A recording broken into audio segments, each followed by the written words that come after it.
Welcome, everyone. Thanks for joining us. My name is Terrence Fleming, and I am the development manager here at Red Panda Network. I'm really excited about this chat. This is in regards to a really exciting project that we've been a part of. It's actually Nepal's first red panda collar study, which is huge for red panda research and conservation. And here with me today is Sonam Lama, who is the program coordinator here at Red Panda Network. He is one of the original staff members of Red Panda Network. He's been with us since the beginning of the organization. And we also have Janno Weerman, he is the zoological manager at Rotterdam Zoo, and he is the Red Panda EAZA Ex-situ program coordinator. That is quite the title. Yeah. So I had a feeling I was going to butcher that, but yeah, this is our first Panda Forum, which is what we call these live chats where we speak with red panda experts and conservation professionals and stakeholders from all over the world. And this is sort of to help us kick off International Red Panda Day, which is a week from tomorrow for me, but a week from today for Sonam and Janno. So just so you kind of understand what's happening, we're in 3 different countries. We're all very far from each other. I'm here in smoky Eugene, Oregon, on the west coast of the United States. And Janno is in Rotterdam in the Netherlands. And Sonam is in Kathmandu, Nepal.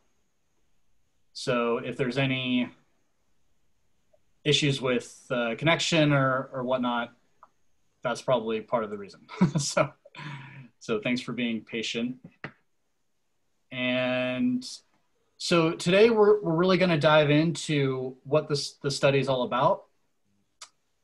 Really what I want to talk about most of all is the experience, what it was like so Janno and Sonam were both on the collar study team. They trekked in the forests of Nepal to equip red pandas with these GPS collar studies. It's the first time this has ever been done in Nepal with these advanced colors. So, and Janno is, like I said, from Rotterdam Zoo, who helped facilitate this important study. Rotterdam Zoo is one of our long-term conservation partners. They've done amazing things. They actually launched the International Red Panda Stud Book in 1978. So the original Red Panda Stud Book was created at Rotterdam Zoo, which is just incredible. And then they've also supported us with some of our just critical projects.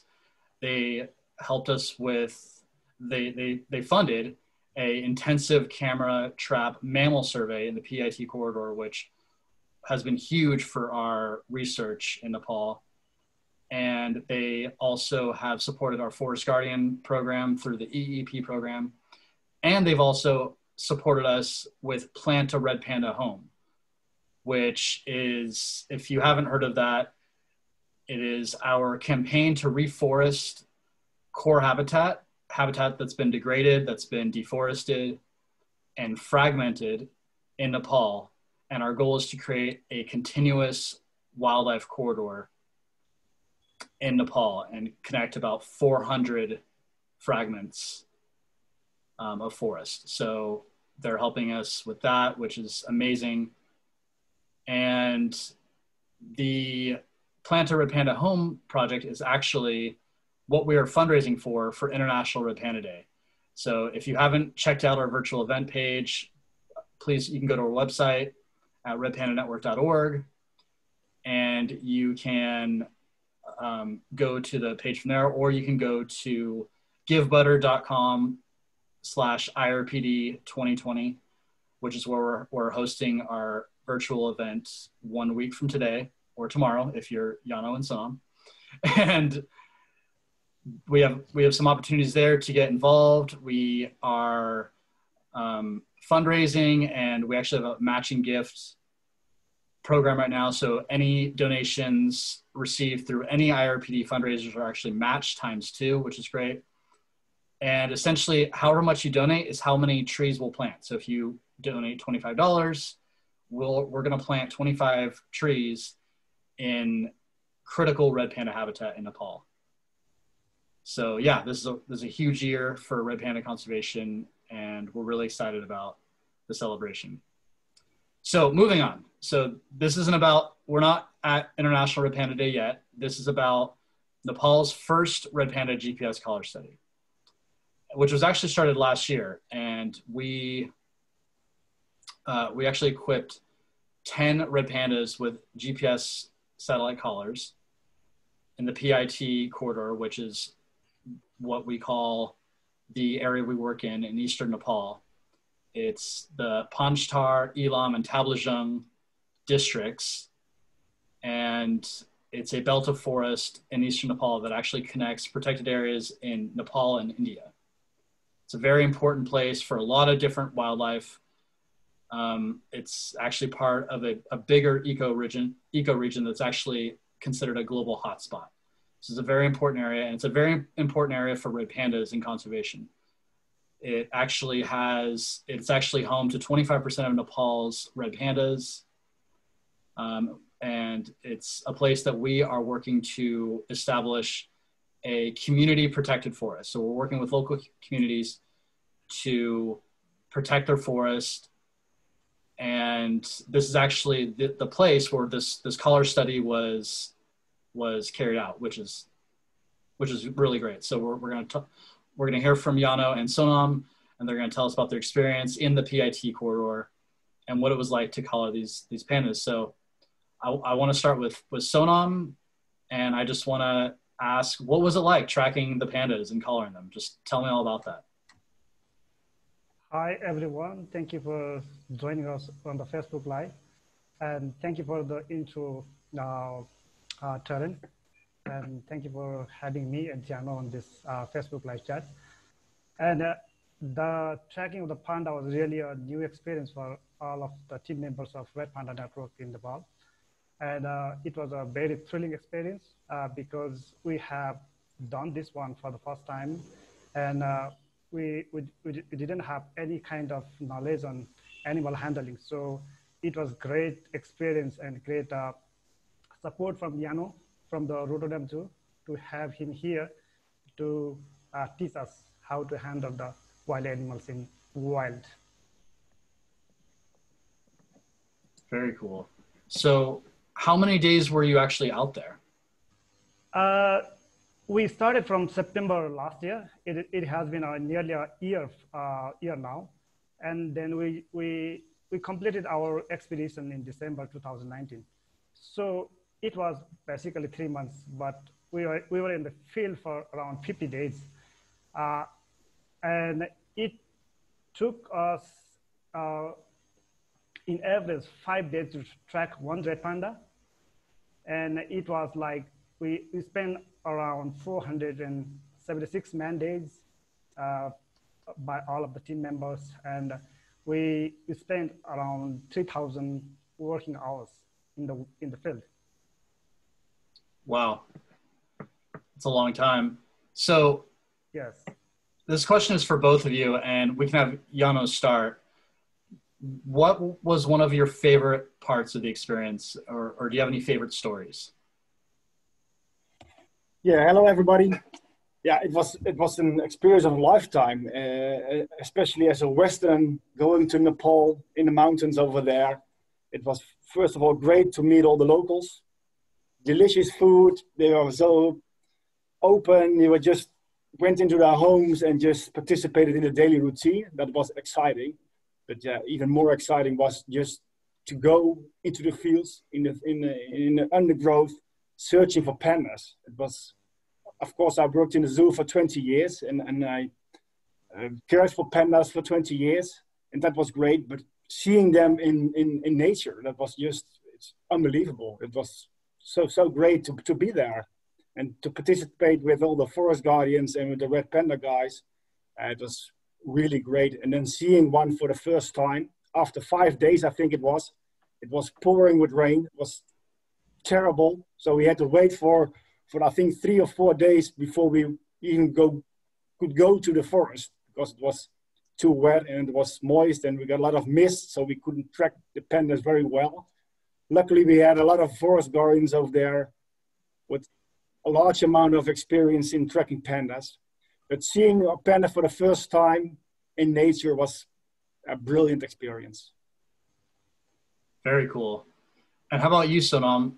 What was a experience that you loved more than anything? What was some of your favorite parts of the experience? Now, if I have to tell about the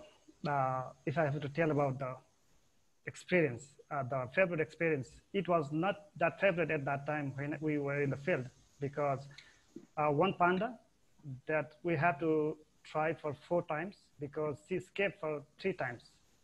So we tried for 3 consecutive days and we failed because she was so clever. She jumped out of the fence. So we decided to leave her for a few weeks. So after 2 weeks, we returned back to the same forest and we again tracked them. And after that, we were successful and we learned new techniques to catch that panda. So it was now it has been a good that favorite experience because we learned a lot of things from her. So, but at that time it was very stressful experience. Right, red pandas are known for escaping from environments, right? They escape from zoos pretty regularly. I see that on social media. So, and Janno, you work at a zoo. In your experience, and from what you've heard among the zoo community, are they just really great at escaping from places? They are really escape artists. It's sometimes unbelievable how they escape. Sometimes we don't even know. Then they're just out of their enclosure, and we really don't know in which manner they escaped. Sometimes it's pretty plain forward. Sometimes a branch will fall down against the fence and they just climb out. But sometimes we really don't know. And what a lot of people do not know, pandas can swim very well. So some zoos got a barrier from the moat around the enclosure, but that's not sufficient for pandas because they just swim and they go out.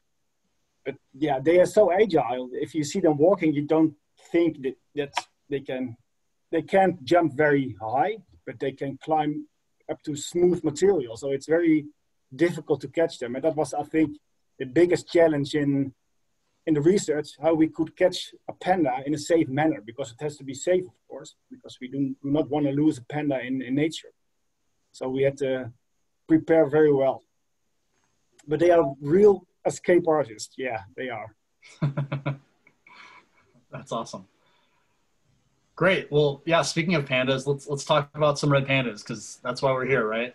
So how did you all select the red pandas, and how did you find them?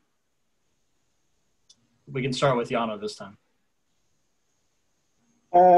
Finding them, I think we were just very lucky we had experienced forest guardians.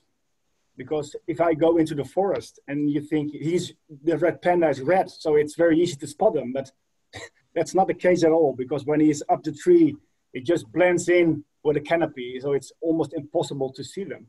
And luckily we got very experienced forest guardians that know what the fecals are, so they know if they find fresh fecals, it has to be close by. And their eyesight is amazing, because sometimes they just see a red panda in a tree 40, 50 meters further up. So it's amazing how these guys can spot red pandas. It's unbelievable. So we just had to go with the forest guardians. That was the only thing we could do, because they could track the pandas. And when they track the pandas, we get a message on the walkie-talkie, and we just went over there with all the equipment we had.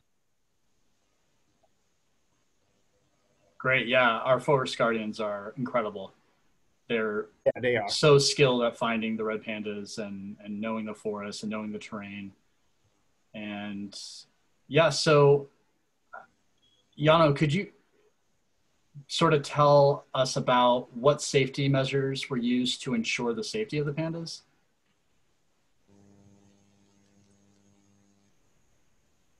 Sorry, yeah, you're asking me, Terence?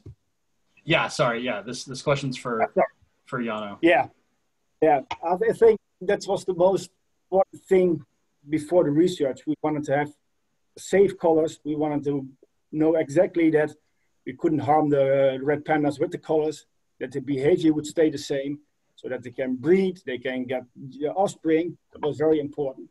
So the thing we did, we first tested the colors in Rotterdam Zoo, because we wanted to be sure they were safe. And the first thing we had to do was measure the circumference of the neck, because if you order colors, you want to know the exact size, because that's very important when you put the colors on. And when we did that, we ordered 2 from New Zealand, 2 colors, and we attached them on our pandas. Our pandas are trained, so we could just put them on.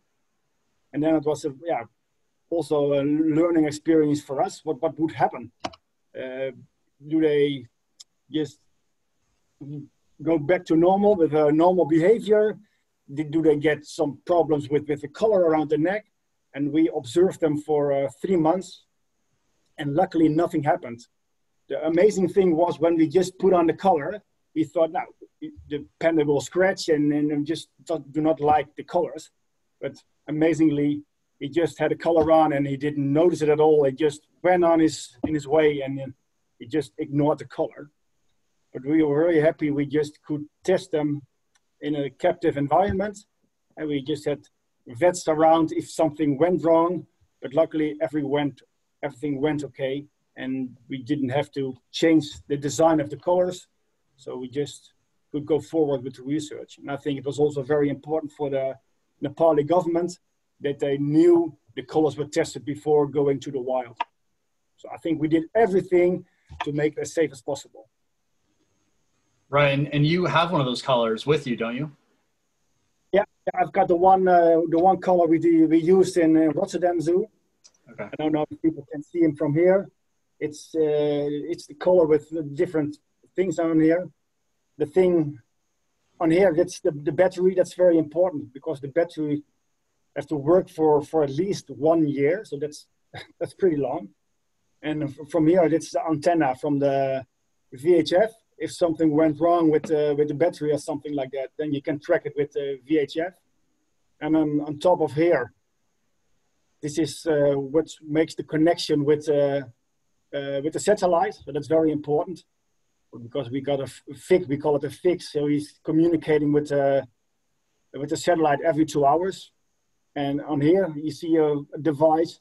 That's a device. That's a mechanism. After 53 weeks, it drops off automatically. So we do not have to catch the panda again. It automatically drops off. So it's safe for the panda, and we don't have to catch the panda again. So this is the color design. Cool.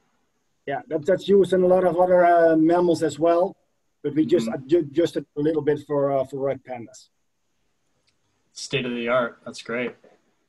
Yeah, it's really state of the art. Unbelievable. So probably one of the more fun parts of this project was naming the pandas. And Sonam, I just want to ask you about the red panda names. Where did the names come from, and what do they mean? Some of the names are really, really pretty, and I'd love to know sort of the origins of those. Right. The names of the 10 pandas are related to the local landscape, local culture, local ethnicity, and our forest guardians too, who are very big stars, forest guardians of Red Panda Network. And we have six female and 4 male red pandas. So they have names from the local community. And when we colored them successfully, and our team members, usually the local community members and our forest guardians, named them. So one of the male pandas' name is Nima, and the name of the meaning of Nima is sun in Sherpa language, or in Tibetan language. So, and that was named after one of our star forest guardians, Nima Dawa Serpa, because he's a very, very genuine guy and he works really hard in the field. He is tracking all of the red pandas nowadays because this time I'm not able to go back to the field after I came back from the field after completing the collaring of the red panda in last December due to the COVID situation. So thanks to the forest guys, and so they are really taking care of them when we need to collect data. And we also have Wang Chu, our field coordinator, so we didn't have to worry about that one.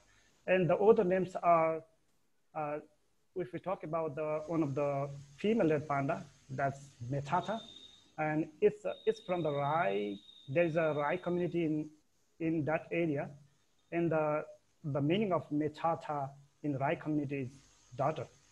So, and we also have another name called Brian.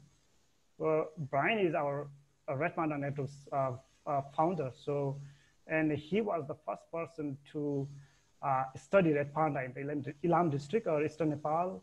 And he established Red Panda after Red Panda Network after studying there. So our forest guards decided to name Brian for one panda. And another important name name is Prahlad Devi. So that one was the last panda who was able to escape 3 times during our collaring period. So we decided to name her Prahlad Devi on the name of late Prahlad Yonjan, who was the pioneer researcher for red panda. And he did red panda collaring that was based on BHF technology in the late 80s. So we still follow his references. So we decided to honor him, remember him. Yeah. That's so cool. I think it's really funny that most of the names have local, you know, their local names. They have this really rich history in Nepali culture, and then one of the red pandas is named Brian. I just think that's really funny. And Brian Williams is Red Panda Network's founder. So having one of the pandas named Brian, I think is so cool. I just think it's really funny. They have all these really just different names than Brian. And then there's also Brian. Yeah. Excellent. So yeah, so anyone who's just joining us, this is Red Panda Network. My name is Terrence Fleming. I am the development manager at Red Panda Network. And then Sonam Tashi Lama is also here. He's the program coordinator, and he is in Kathmandu. I am here in Eugene, United States. And then we are speaking with Janno Weerman, who is at Rotterdam Zoo in the Netherlands. And we're talking about Nepal's first GPS collar study. And we're just gonna move on to the significance of the study. This is the first time this specific type of collar study has been done.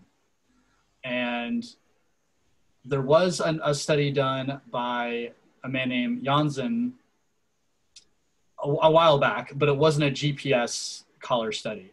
Sonam, can you kind of elaborate on that? Yeah, in the 80s, late Johnson did research on red panda collaring in Langtang National Park. That is in a central Nepal. And that was one of the pioneer study, and we still use his references. So that was based on the BHF technology. That means the pandas which were collared used to be monitored by using a BHF antenna. So every day people need to go into the forest to monitor red panda to get the data from them in every certain interval. So our collar is a GPS based. So they will be transferring the data from the collars to the satellite, and then we'll get that data from the web-based platform. So we don't need to go to the forest to monitor them every single day, but we need to do that one in certain interval because there are forests. If there is a thick canopy in the forest, so the device will not be able to transfer the data. So and the red panda lives in the temperate forest, and they are always covered with the thick fog. So that will also be hampering the transfer of the data. So at that time, our forest guardians will go there and they will collect the data. So the Yonjan's study and our study, the technology is different. In the Yonjan's study, they put a lot of effort to monitor Red Panda, but ours is a more advanced one, and we are getting data in a regular basis and by the satellites. Very cool. And the collaring project is also in line with Nepal's first 5-year Red Panda Conservation Action Plan, which we actually helped to facilitate. And so we collaborated with the government of Nepal on the action plan, and we also collaborated with them on the collar study, right, Sonam? Yes, yes. The government of Nepal has endorsed a Red Panda Conservation Action Plan for 5 years in 2019. And we were fortunate to support them. And that is the main guideline for us to implement Red Panda conservation activities in Nepal for the next 5 years. So this collar study was also led by the Ministry of Forests and Soil Conservation Nepal. So we basically provided technical support to them, and they were very generous to provide their administrative support to us. And it's a joint kind of study between the Department of Forest and Soil Conservation Nepal and Department of National Park and Red Panda Network and Rotterdam too. Great, yeah, and speaking of Rotterdam Zoo, Janno, can you kind of elaborate on what Rotterdam Zoo's role has been in this study, and then also what your role is as the EAZA Ex-situ Red Panda Coordinator? Yeah, sure. I think that the biggest role we have had as Rotterdam Zoo was funding. That's very important, of course, but I think also sharing experience, because I think it was the first time we had to catch red panda in the wild, and that's something that's more common in the zoo world. So I think sharing that experience was very important from the Rotterdam point of view, and also taking some practical things to Nepal that were not available over there, like a catching net, a catching pole, a good catching gloves, because yeah, if we catch a red panda, it has to be safe for the panda, but also for the people over there, because if you get bitten by a red panda, you get an infection, and you got a big problem over there. So we just needed to have good equipment, and that was something Rotterdam Zoo facilitated. And I think if you look at ex-situ population in general in the zoo world, they've got different roles. And one of the roles is to enabling research and training that will benefit conservation. And I think this is a very good example of research that can be used in the field. And I think it's what's also important is establishing a source for a population restoration. And we've got a big population in the zoo world nowadays. We've got around 1,000 red pandas in the zoo world. And for example, in India, they are putting 2 captive red pandas back to Singalila National Park.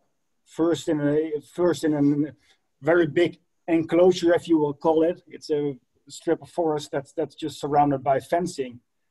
And they first have to go in there. And if we are sure they can manage on their own in the wild, they are going to be released also with GPS collars and see what happens. So I think the zoo population can be very beneficial to the wild population in the future, because as everybody knows, it's not going very well in nature. A lot of the habitat is destroyed by human settlements. So I think that's an important role for the zoo community to have a good population that can be reintroduced if necessary. So I think sharing information is the most important thing. And what's also very important from my point of view as a coordinator is enabling education and awareness to our visitors and to the general public, because I think raising awareness is very important, and that we have to address the threats that goes with conservation. So we have to just address the threats so people understand what we have to do. So I think that are the main, roles I've got as a coordinator for red pandas in the zoo world. Wow. Yeah. Thank you very much for all that information. It's amazing to see how much the zoo community supports conservation of wild species. I mean, so much conservation work wouldn't be possible without the support of zoos all over the world. So it's great that we're getting insight from the EAZA coordinator on really why that's important to the zoo community. And I think what we should probably end with is obviously the next steps of the collar study. But I want to leave some time for questions too, if anyone has any questions. If you have any questions, please just leave them as comments on the Facebook live stream. Or you can, if you're actually watching on Zoom, you might be able to send a question through the Q&A on Zoom. But again, if you're just joining us, this is Red Panda Network and Rotterdam Zoo staff members talking about Nepal's first red panda study with GPS collars. And so, yeah, let's talk about next steps. So when will the study be completed, Sonam? Right, the study will complete it. They will be sending data until next 6 months. So we'll be able to collect some of the collars, which will drop off automatically when the battery dies. And this research is being led by one of our ex-colleagues, and now he's the PhD scholar in Queensland, University of Queensland, our Vista. So he is monitoring the data. So he will be analyzing the data. So after that one, after we finish the collection of the data, he will be analyzing and he will be able to tell us about the results in the next 1.5 and 2 years. So Dumbar is one of the leading scientists from Nepal, and we are very fortunate to have him in this project and lead this project. So guys, if you want to follow him, just follow him on ResearchGate or Google Scholar, but not in the social media, because he will not be sharing so much of his work in social media. So I recommend people to follow him on ResearchGate. And this will basically finish our fieldwork in next 6 months. Great. And how will the data be used to, how will the data be used to guide conservation, I guess would be a better question. Yeah, we are closely monitoring the 10 red pandas now, and there we received some of the fantastic patterns of their movement. So they are guiding us the different patterns of their movement. So we will know about how they are interacting in the human-dominated landscape, because the area where we color the red pandas, that is highly dominated by human settlement and rural roads and livestock herding practices. So we will be analyzing that one, how the red pandas are coping that kind of anthropogenic disturbances, human disturbances.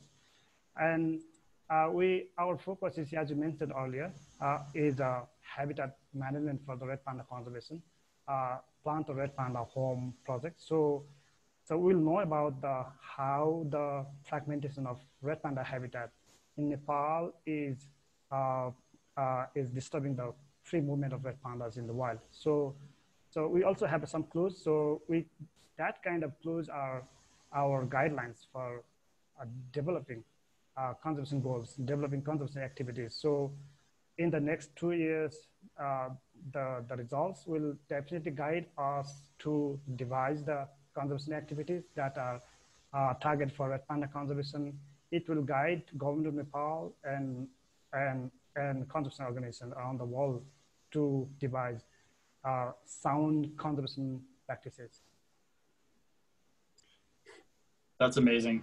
Yeah, and if if you haven't noticed yet, there's some photos behind Sonam that have been rotating, and this is a green screen. Obviously, it's not Sonam's not still out in the field, but the photo that's behind him right now is actually the collar study team, right? And Dunbar's right there making a hilarious face of excitement and enthusiasm. But that's the team right there, right? Yeah, Terence, that was our team in Elam, and that was just after we finishing coloring the second last one. And yeah, her name was Ninhanma. And she also escaped twice, and that day was our great day when we able to color her. And Dumber is right there in my right side, with wearing the gloves. Right. Yeah. That's great. Yeah, it looks like it was a just enriching experience being out there doing this work. Definitely. Yes. That's so great. So yeah, I don't see any questions on Facebook. So apparently no one has any questions, which is fine. The collar study, as I mentioned, was in the PIT corridor, which is where we are working to establish the PIT Red Panda Protected Forest, which will be the first community protected forest dedicated to red pandas in the whole world, in the entire planet. There's never been a place like this specifically for red pandas. And the campaign that we are implementing right now in the PIT Red Panda Forest in eastern Nepal is Plant a Red Panda Home. And so all of this is happening in the PIT corridor. And that is what we are campaigning to raise funds for, to restore and reforest degraded habitat that's critical for the survival of red pandas, to connect fragmented habitat and to create this continuous biological corridor for red pandas. And in a week from tomorrow for me and today for Janno and Sonam, we will be celebrating International Red Panda Day, and we will be fundraising for Plant a Red Panda Home. So if this story or this chat sort of resonated with you at all, if you are feeling passionate about helping us save red pandas by working with local communities and helping to strengthen their livelihoods and providing them with alternative income and improved technology and education and all these things we want to do for people in order to empower them to protect red pandas and to conserve the forests, then please go to our Give Butter page. It's givebutter.com/IRPD 2020 and make a donation. And that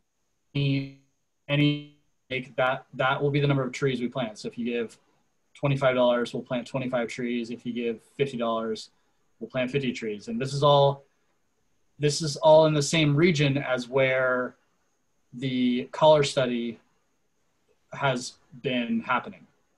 So the red pandas have been collared, obviously, and now we are collecting the data from the pandas that live in this PIT corridor. But yeah, this has been great. I love talking to you two about this project. I've been with Red Panda Network for almost 7 years. I've maybe even longer than that. I kind of lost track. But this is a project that I have been excited about ever since I first heard about it. And I'm really glad that we're, making progress and we're sharing the stories, and it's just all really, really exciting. Do either of you have any final thoughts or recollections of your time out in the forest with the pandas? Anything else you want to share before we see if there's any final questions?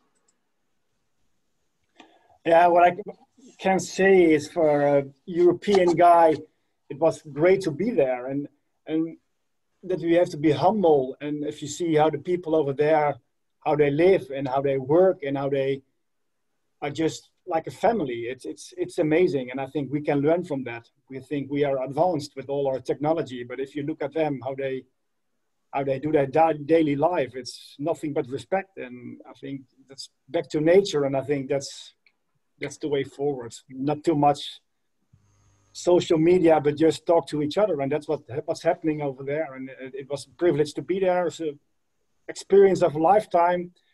And also the work Red Panda Network and all the forest guardians are doing, it's really amazing. And all the support is necessary and helpful. So please help us out that we can proceed with this very important work for red pandas, but for wildlife in general.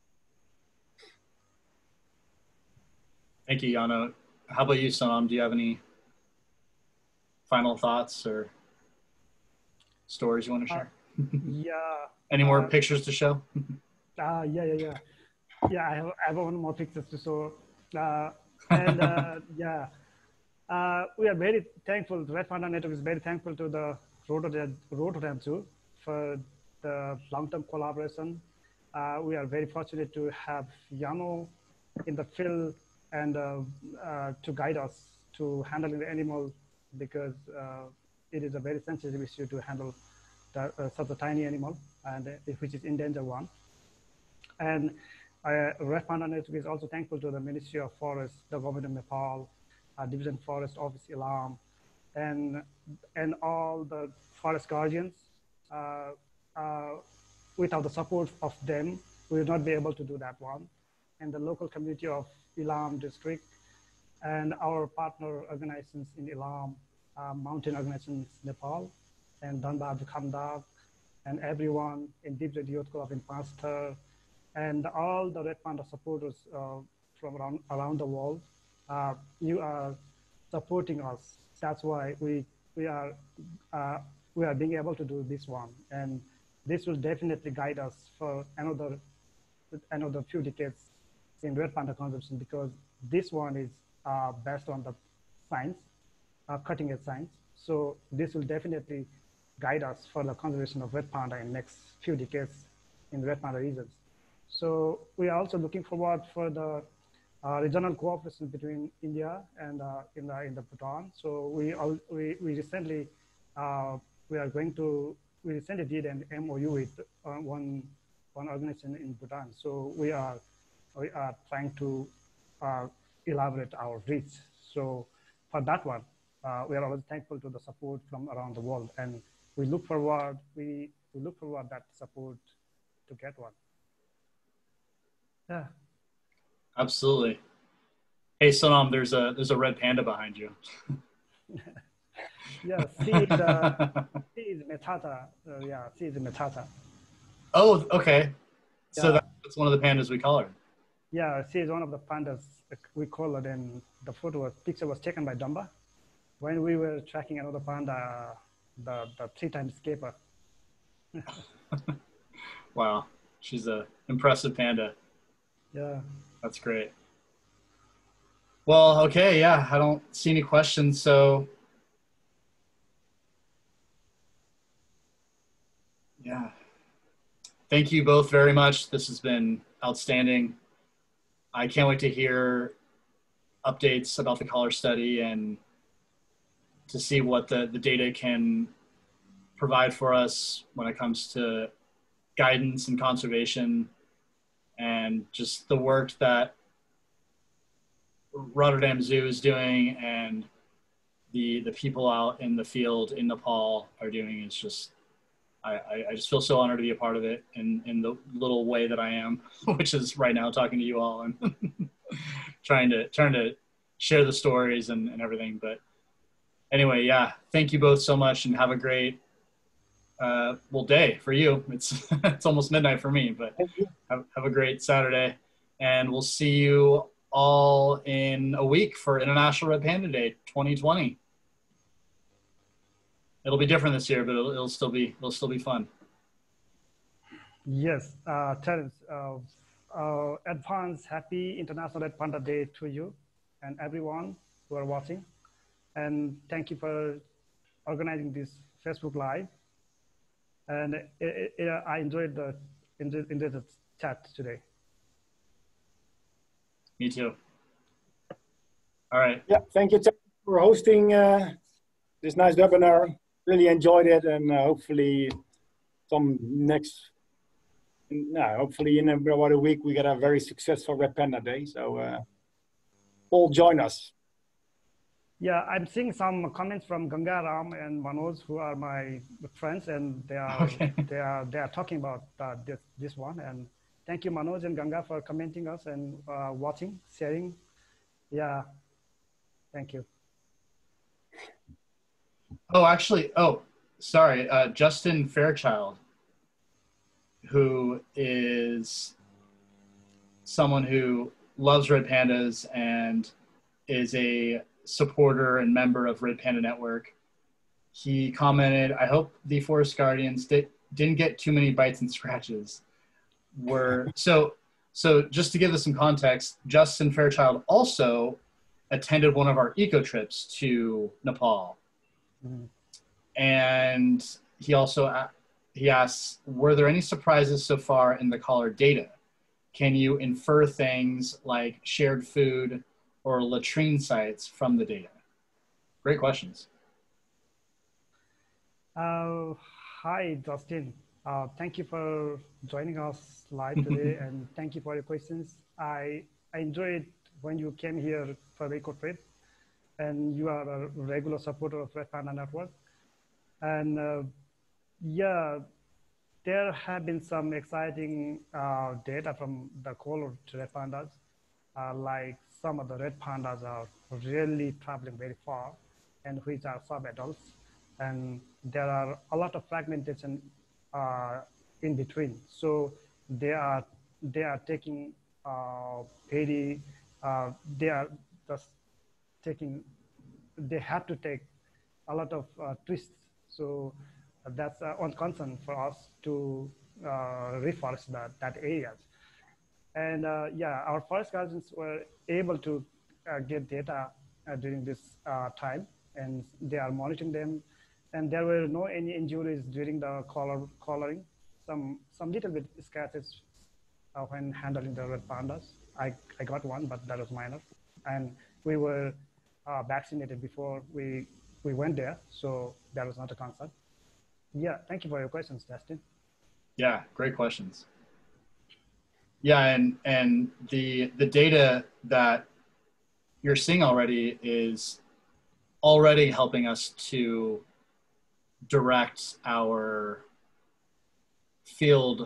forest restoration by seeing, you know, where the bottleneck areas are, where needs to be reforested. So that's great. The data is already being impactful. That's awesome. Yeah, that's pretty helpful, because our Panda Red Panda home is mostly focused on the Ilam district and where our collaring is going on.